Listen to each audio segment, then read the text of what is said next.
ধরুন গত কয়েক বছরের ব্যাপারটা তো প্রায় এইরকম দাঁড়িয়েছে। এখন আগে ছিল হচ্ছে, শুরু হয়েছিল ব্যাপারটা পাকিস্তানি দিয়ে, এখন হয়েছে বাংলাদেশি।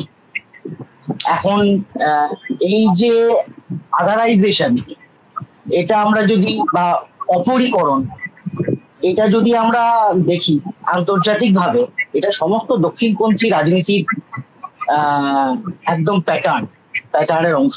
দক্ষিণ রাইট উইং পপুলিজম বলি তাকে, আর দক্ষিণপন্থী জনপ্রিয়তা বলি, যাই বলি না, সেটা এটা আমরা বর্তমানে ইউরোপেও দেখতে পাচ্ছি। এবং সেই জবে থেকে ইরাক 9/11-এর পরে এবং তার ঠিক আগে অ্যাকচুয়ালি ইউরোপ, মার্কিন যে পলিটিক্যাল সায়েন্টিস্ট স্যামুয়েল হান্টিংটন জবে থেকে ক্ল্যাশ অফ সিভিলাইজেশনের তত্ত্ব সামনে নিয়ে আসলেন লেট 90s-এ, তবে থেকে যেহেতু পশ্চিমা বিশ্ব ইসলামকে শত্রু হিসেবে চিহ্নিত করছে, একটা বড় অংশ, বিশেষ করে দক্ষিণপন্থী অংশটি ইসলামকে শত্রু হিসেবে চিহ্নিত করছে, এবং যেহেতু পশ্চিমা মিডিয়ার দ্বারা সারা বিশ্বের মিডিয়া নানাভাবে প্রভাবিত, তাই মিডিয়ার মধ্য দিয়ে এই বিদ্বেষ কিন্তু বহুদিন ধরে চুইয়ে চুইয়ে পড়ছে। এটা আমাদের সমাজে ঢুকছে 2014-র পর থেকে, আমরা তার একটা ব্যাপক বিস্ফোরণ দেখছি।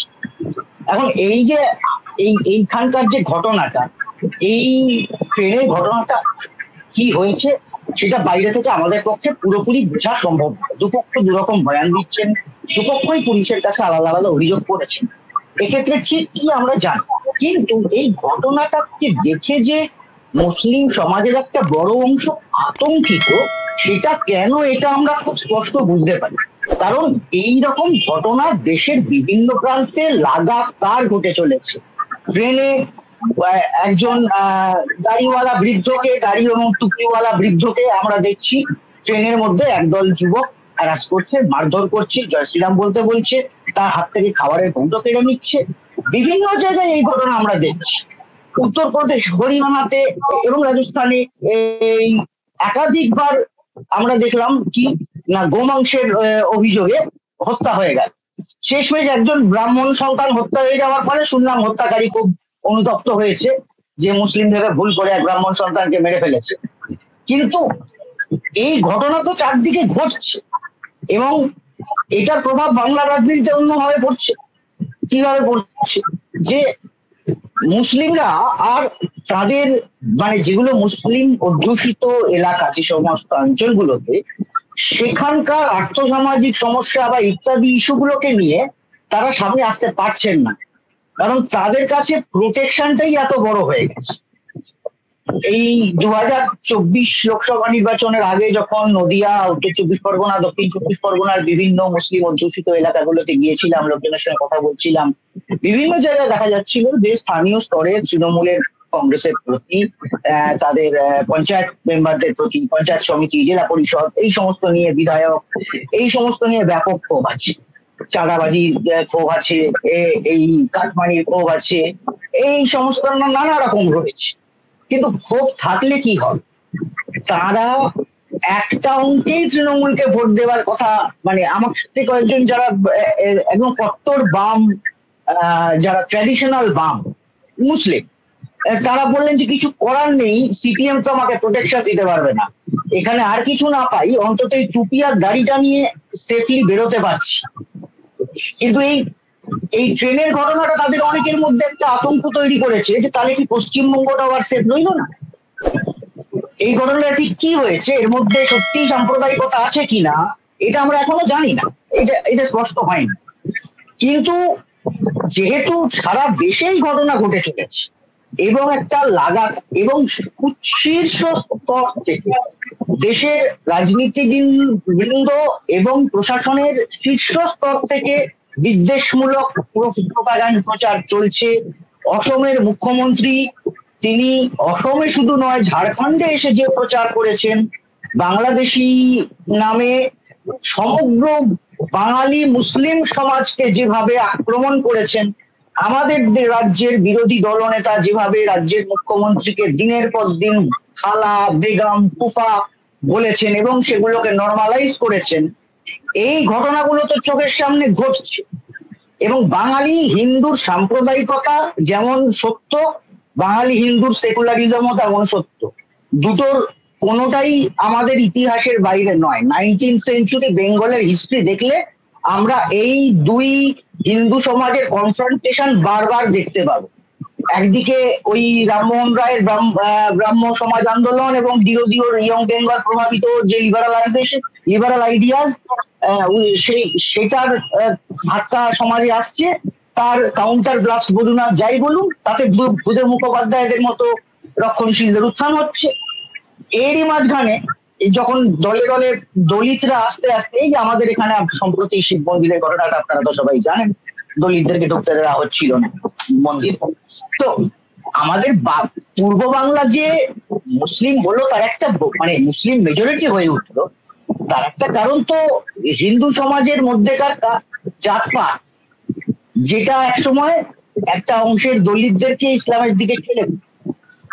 আমাদের এখানকার যে এই যে লাগাতার এরা বলে চলেছে সবাইকে পাকিস্তানি আর বাংলাদেশ, আমাদের এখানে দেশ যখন স্বাধীন হলো, এই দুটো বাংলা মানে দুটো পাকিস্তান, এই দুটো নিয়ে গেল হচ্ছে 2/3 মুসলিমদের, কিন্তু 1/3 মুসলিম তো ভারতকে নিজের ঘর 1947 সালে হিসেব করেছিল। গোটা উপমহাদেশের 1/3 মুসলমান, তারা বলেছিল তারা সেকুলার ভারতে থাকবে, তারা ইসলামী পাকিস্তানে যাবে না।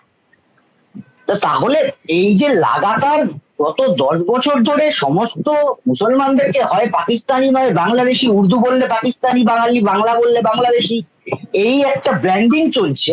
তার ফলে এই ট্রেনের ঘটনাটা নিয়ে মুসলিম সমাজের মধ্যে এত আতঙ্ক তৈরি হয়েছে।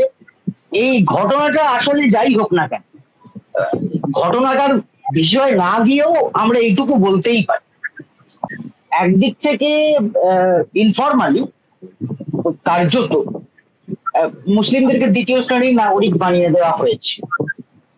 আলোচনার মধ্য দিয়ে, সামাজিক মাধ্যমের মধ্য দিয়ে, টিভি চ্যানেলগুলোর মধ্য দিয়ে।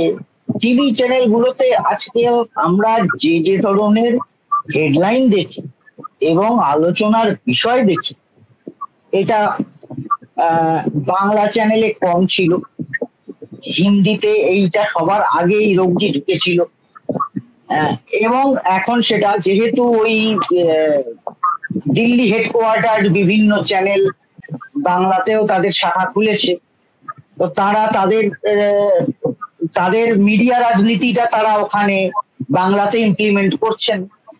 এর মধ্য দিয়ে একটা তীব্র ইসলামোফোবিয়া, একটা মুসলিম বিদ্বেষের একটা বাতাবরণ তৈরি করা হচ্ছে, যে মুসলিমরা দেশদ্রোহী। এখন ব্যাপারটা হচ্ছে, আমরা যদি একটু খতিয়ে দেখি তাহলে দেখবো যে এই যে দক্ষিণপন্থী ট্যাকটিক্স একটা অপরিকরণের, সেটা মুসলিম দিয়ে শুরু হচ্ছে, কিন্তু সেটা তো শেষ মুসলিম দিয়ে হবে না। এটা শুরু হচ্ছে মুসলিমদের দিয়ে।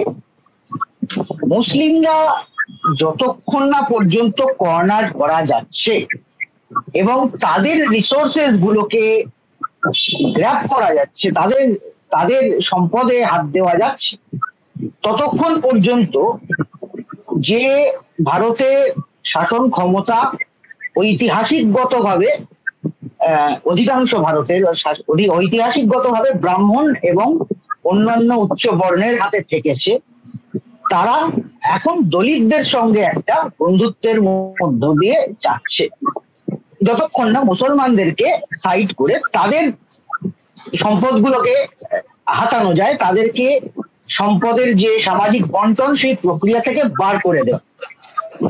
এবার যখন তারা বেরিয়ে যাবে, তখন হবে যে দলিতরা যেটুকু অধিকার গত 60-70 বছর নয়, আমি 100 বছরের আন্দোলনের, আমি 150 বছরই বলবো, আমি জ্যোতিবা ফুলে থেকেই শুরু করব। সেই 150 বছরের এই আন্দোলনে 1850-60 থেকে শুরু করে তারা যা অর্জন করেছেন, সেই অর্জনগুলোকে আবার কেড়ে নেওয়া, যার প্রাথমিক পদক্ষেপ হবে হচ্ছে রিজার্ভেশন তুলে দেওয়া। কারণ যেটা এর আগে আমাদের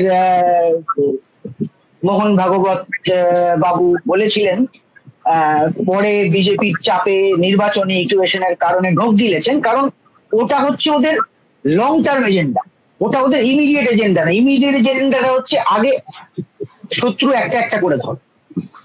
1 নম্বর মুসলিম, মুসলিমরা গেলে তারপর আসবে দলিত।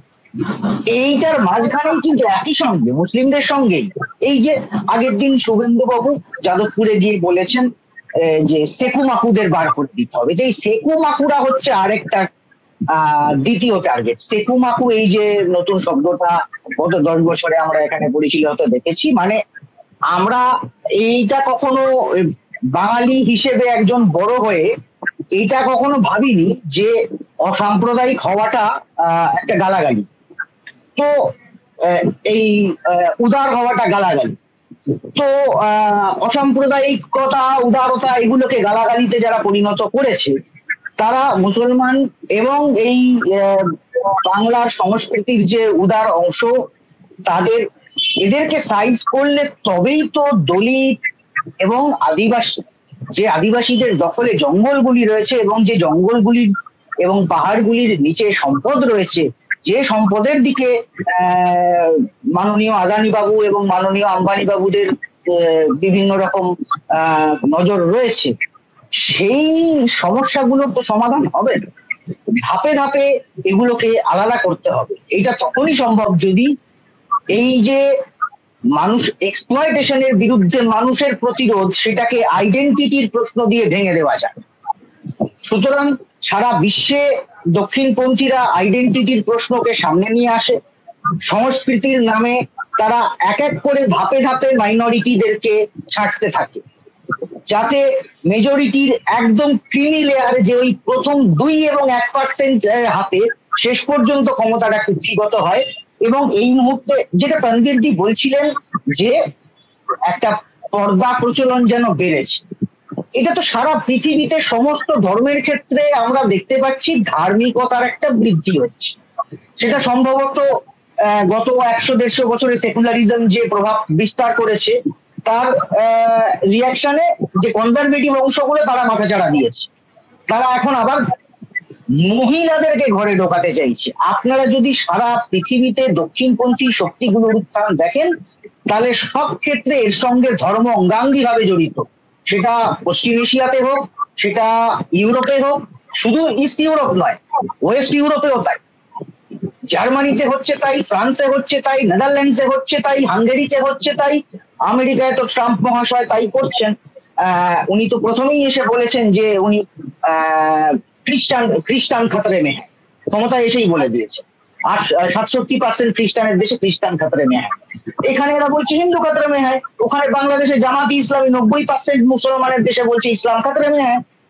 যখন যতবার 1950-60-এর দশকে পূর্ব বাংলা দাবি করেছে পশ্চিম পাকিস্তানের কলোনিয়াল প্রভাব থেকে মুক্ত হতে, যতবার বলেছে যে পশ্চিম পাকিস্তান পূর্ব পাকিস্তানকে শোষণ করছে, ততবার পশ্চিম পাকিস্তান বলেছে ইসলাম খাতরে মে হ্যায়। এই যে ধর্ম খাতরে মে হ্যায়, এর মূল ব্যাপারটা হচ্ছে ধর্ম ব্যবসায়ীরা খাতরে মে হ্যায়। এইটা যতদিন সাধারণ মানুষকে বোঝাতে পারা যাবে, যতদিন না বোঝাতে পারা যাবে যে ধর্ম খাতরে মে হ্যায় মানে ধর্ম ব্যবসায়ীরা খাতরে মে হ্যায়, ততক্ষণ আমরা এই সমস্যাটার সলিউশন দেখছি না।